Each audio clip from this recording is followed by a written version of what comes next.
Olá, pessoal. Então, nós vamos para mais um exemplo de cálculo da probabilidade da união de dois eventos. Então, aqui nós temos um exemplo que fala: num grupo de 500 estudantes, 80 estudam engenharia, 150 estudam economia e 10 estudam engenharia e economia.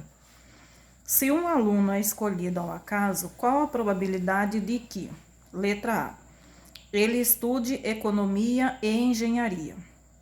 Então, para resolver esse tipo de problema, nós vamos usar o diagrama de Venn. Então, nós vamos fazer dois círculos, aliás, duas circunferências entrelaçadas, tá? Na primeira circunferência, nós vamos identificar os alunos que estudam engenharia.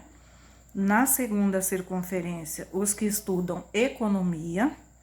Aqui no meio são os que estudam tanto engenharia quanto economia. E aí nós vamos representar os valores dados no problema aqui dentro. Então, nesse caso, 80 estudantes estudam engenharia, 150 estudam economia e 10 estudam tanto engenharia quanto economia. O total, ele é de 500 estudantes, tá? Então, o total é de 500 estudantes.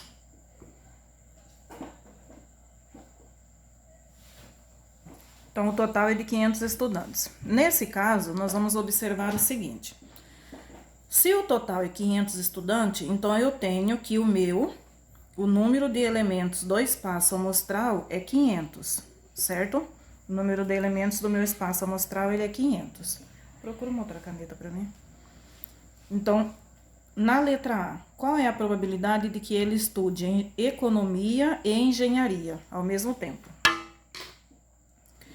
Então, economia e engenharia são os que estudam os dois cursos ao mesmo tempo. Então, nesse caso, são 10. Então, a probabilidade ela vai ficar assim. A probabilidade é de 10 sobre 500, tá? Então, 10 sobre 500. Por quê? Porque o total de estudantes é 500. Letra B. Qual é a probabilidade de que ele estude somente engenharia? Então, olha, dá uma observada aqui no diagrama que nós fizemos. 80 é a quantidade de estudantes que estudam engenharia, tá? Esses 10 aqui são os que estudam tanto engenharia quanto economia. Automaticamente, esses 10 aqui, eles já estão contados aqui dentro. Então, quando o exercício pede somente, nós temos que retirar daqui a quantidade de estudantes que estudam os dois cursos ao mesmo tempo. Então, 80 menos 10 são 70. Então, nesse caso, a probabilidade ela vai ficar assim: 70 sobre 500. Essa é a quantidade de estudantes que estudam somente engenharia. Na letra C, qual é a probabilidade de que ele estude somente economia? O mesmo raciocínio. Ó, são 150 os estudantes que estudam economia. Só que tem 10 que eles estudam tanto engenharia quanto economia. Então, para saber a real quantidade dos estudantes que só estudam economia, eu tenho que retirar deles esses estudantes que estudam os dois cursos ao mesmo tempo. Então, 150 menos 10 é 140. Então, a probabilidade ela vai ficar assim: 140 sobre 500. Aí, na letra D, aqui vem a união de dois eventos. Então, quando que eu identifico a união de dois eventos? Quando aparecer a palavrinha ou, certo? Então, apareceu o ou, significa que é a união de dois eventos. Eu tenho que juntar os dois. Então, nesse caso, ó, qual é a probabilidade de que ele estude engenharia ou economia? Então, ele estude tanto engenharia quanto economia. E aí, nesse caso, eu vou usar aquela formulazinha que a gente tem. Probabilidade de A união com B é igual à probabilidade do evento A mais a probabilidade do evento B menos a probabilidade da intersecção do evento A com o evento B. Então, qual é a probabilidade de que ele estude engenharia ou economia? Então, aqui eu já tenho. Engenharia é 70 dos 500. Tá? Então, eu vou chamar aqui o P de A, 70 sobre 500.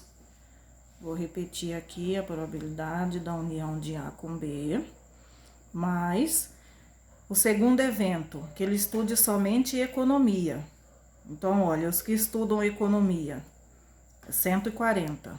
Então, é 140 sobre 500, menos os que estudam os dois ao mesmo tempo, que no caso, lá em cima é o primeiro, tá? 10 sobre 500. Então, menos 10 sobre 500. E aí, nós resolvemos. A probabilidade da união de A com B é igual 70 mais 140 vai dar 210. 210 menos 10 dá 200. Então, essa probabilidade ela vai ser de 200 para 500. Cortamos os dois zeros, então ele fica 2 quintos. Né? 2 quintos ele é igual a 0,4. 0,4 vezes 100 vai dar 40%. Tá? Como que eu sei que 2 quintos é igual a 0,4? É só você pegar o 2 e dividir pelo 5. Então, coloco o 0, 0,5 vezes 4 é que dá 20. Certo? Então, eu faço a divisão. Então, feita a divisão, o resultado você multiplica por 100. Então, ele corresponde a 40%. Certo? Espero que esse vídeo ajude vocês na resolução das próximas atividades. Até mais!